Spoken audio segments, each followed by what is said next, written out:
Assalamualaikum warahmatullahi wabarakatuh.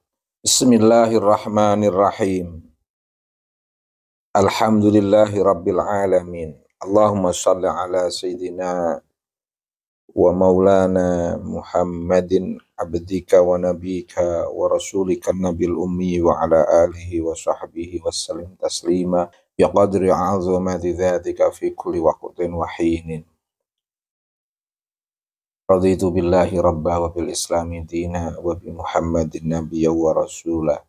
Rabbi zidni ilma warzuqni fahma wa wassi' fiyya rizqi wa barik li fima razaqtani waj'alni mahbuban fi qulubi ibadika waj'alni wajihan fid dunya wal akhirah wa minal muqarrabin ya katsiran nawal wa ya hasanal fi'al wa ya qa'iman bila zawal wa ya mubdi'an bila misal falakal hamdu wal minnatu wasyarafu ala kulli hal. Amin ya rabbal alamin. Amma ba'd. Hadirin hadirat rahimakumullah. Dalam kesempatan ini kita akan membahas jihad konteks kehidupan. Apakah harus dikaitkan dengan perang? Apakah harus dikaitkan dengan konflik antar manusia? Sebuah komando yang mengadu domba antara satu manusia dengan yang lain atau kelompok manusia dengan kelompok yang lain. Apakah itu jihad? Bapak Ibu yang dimuliakan Allah Subhanahu wa taala, sebagai titik awal kesadaran untuk memahami makna jihad, perlu saya ketengahkan beberapa pernyataan-pernyataan yang mengklaim untuk jihad. Itu mesti harus kita fahami bersama. Meski didahului dengan kata jihad fisabilillah, meski didahului dengan komando, dengan iringan pakikan takbir, Allahu Akbar, Allahu Akbar, Allahu Akbar. Tetapi ternyata dalam komando yang diiringi dengan pakikan takbir, dengan komando yang diiringi dengan seruan-seruan jihad, dilihat dari makna, belum tentu semuanya bisa dipahami, bisa dimaknai, bisa dikaitkan dengan jihad. Tentu Bapak Ibu semua tidak asing, bahkan itu sempat viral, sebuah pernyataan Rizik Syihab untuk meminta masyarakat agar mengasah golok dan lain sebagainya, diiringi dengan sikap temperamentalnya dan lain sebagainya, dan penuh emosi dan amarah dan lain sebagainya. Perlu diketahui, apakah itu dengan serta-merta kita maknai sebagai sebuah jihad? Tentu tidak. Mengapa? Karena seruan itu meski diiringi dengan pakikan takbir, seruan itu seruan untuk mengadu domba, memfitnah umat, untuk mengembangkan konflik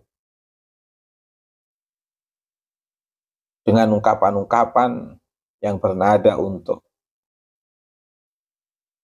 sebagai sebuah mukaddimah pertumpahan darah dengan simbol mengasah golok. Golok selain bermanfaat untuk praktek mencari rumput untuk bisa dikonsumsi ternak-ternak kita, untuk membelah kelapa misalnya, sehingga kita bisa mengkonsumsi kelapa, atau merapikan taman, menebang pohon dari menebang pang atau ranting-ranting tangkai dari sebuah pohon supaya rapi dan dipandang indah, bukan untuk merusak lingkungan lestari, bukan, itu untuk merapikan keadaan.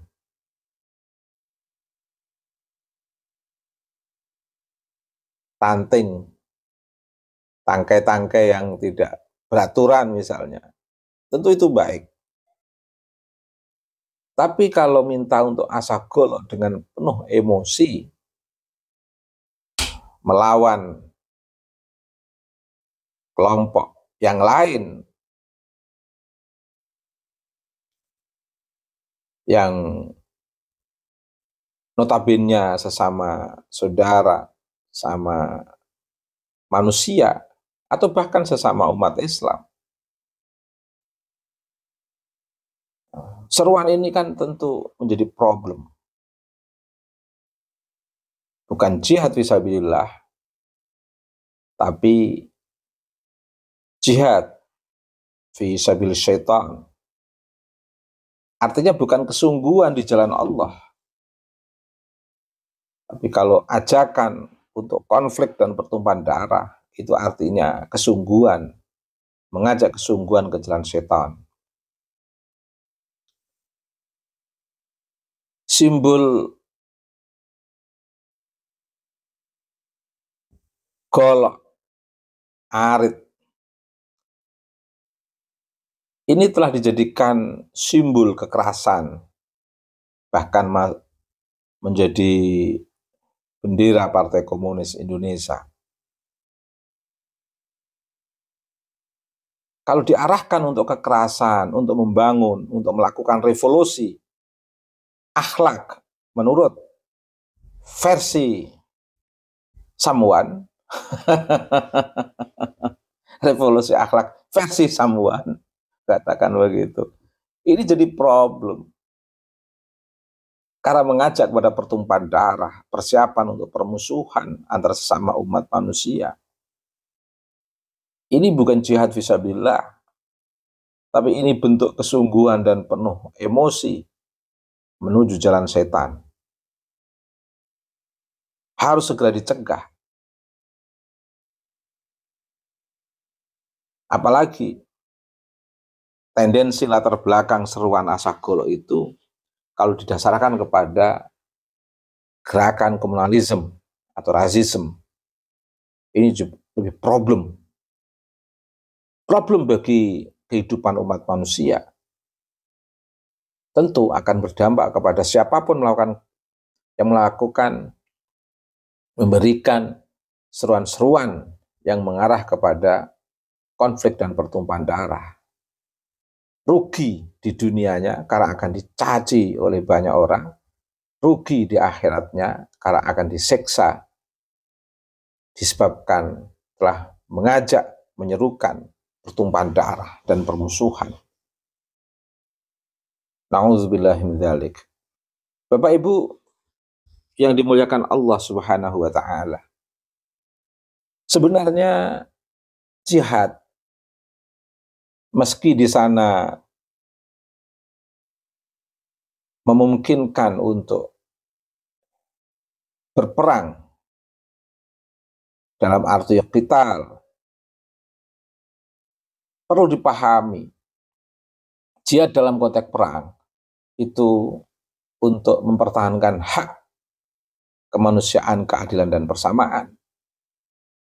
Jihad dalam konteks perang itu dalam konteks membebaskan manusia yang menjadi korban otoritarianisme, jadi korban kekerasan kelompok komunal atau penguasa yang zalim, atau sebuah komunitas yang ingin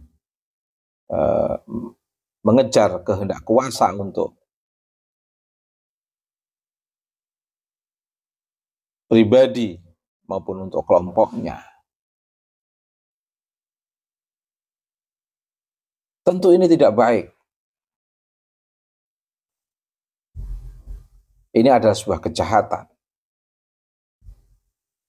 Tapi kalau kita untuk mempertahankan hak,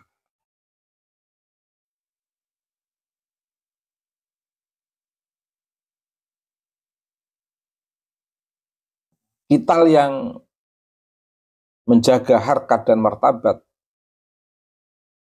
kita dalam konteks untuk menjaga kemanusiaan, keadilan, dan persamaan,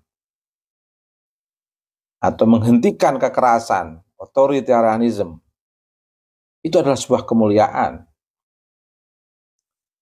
Tetapi kalau diarahkan untuk kepentingan pribadi dan komunalisme, itu adalah sebuah kekerasan dan berdampak buruk bagi kemanusiaan di dunia ini. Bapak Ibu yang dimuliakan Allah Subhanahu wa taala. Jihad sebenarnya banyak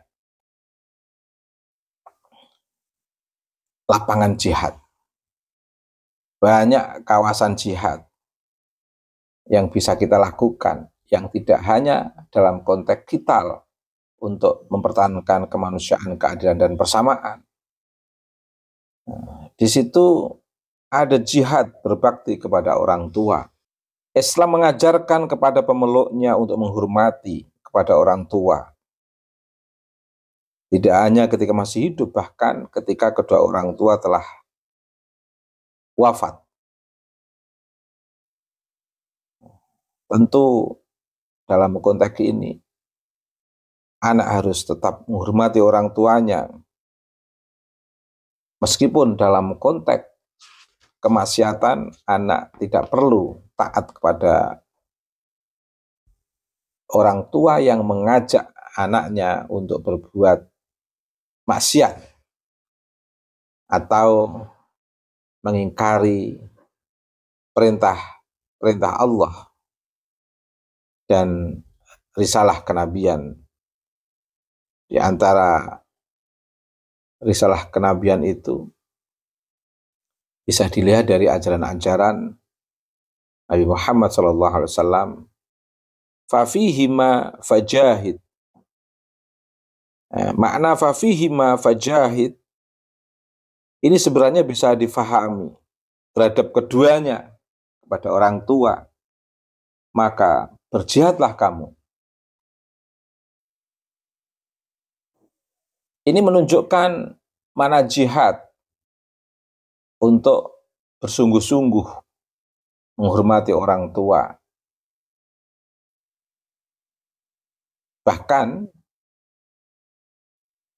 jika kalaupun misalnya orang tua mengajak kepada kemaksiatan, kita pun harus menghormati dengan baik kedua orang tua kita, tanpa kita harus mentaatinya.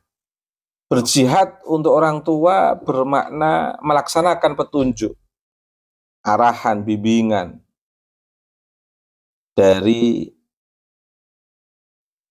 orang tua. Dan juga melaksanakan kemauan orang tua yang mengarah kepada kebaikan, keutamaan, kebenaran.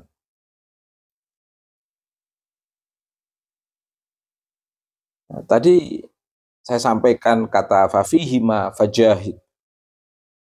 Itu menunjukkan bagaimana kita itu memperlakukan orang tua dengan cara yang baik. Itu dengan mengupayakan kesenangan orang tua, menghargai jasa-jasanya, menyembunyikan kelemahan dan kekurangannya, serta berperilaku dengan tutur kata dan perbuatan yang mulia.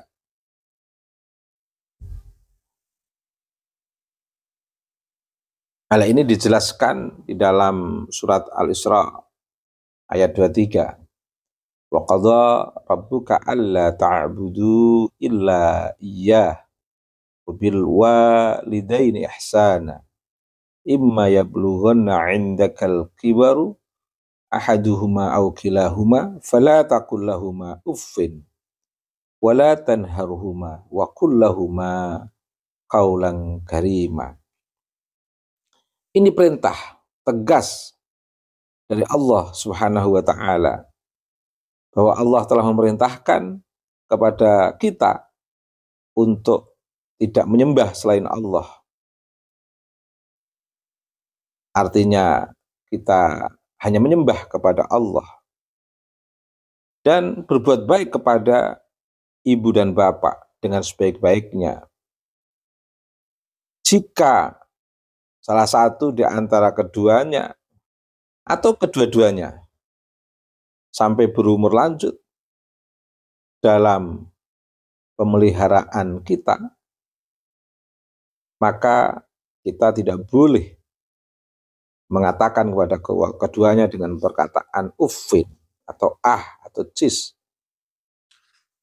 dan tidak boleh membentak mereka, dan mesti harus istiqomah untuk mengucapkan dengan perkataan yang mulia kepada keduanya.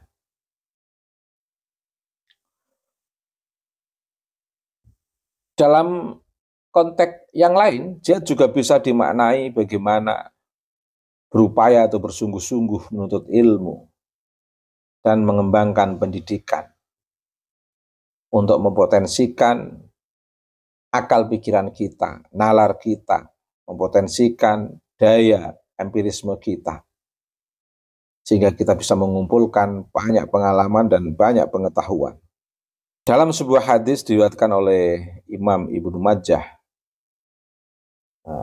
di situ sangat jelas agar kita itu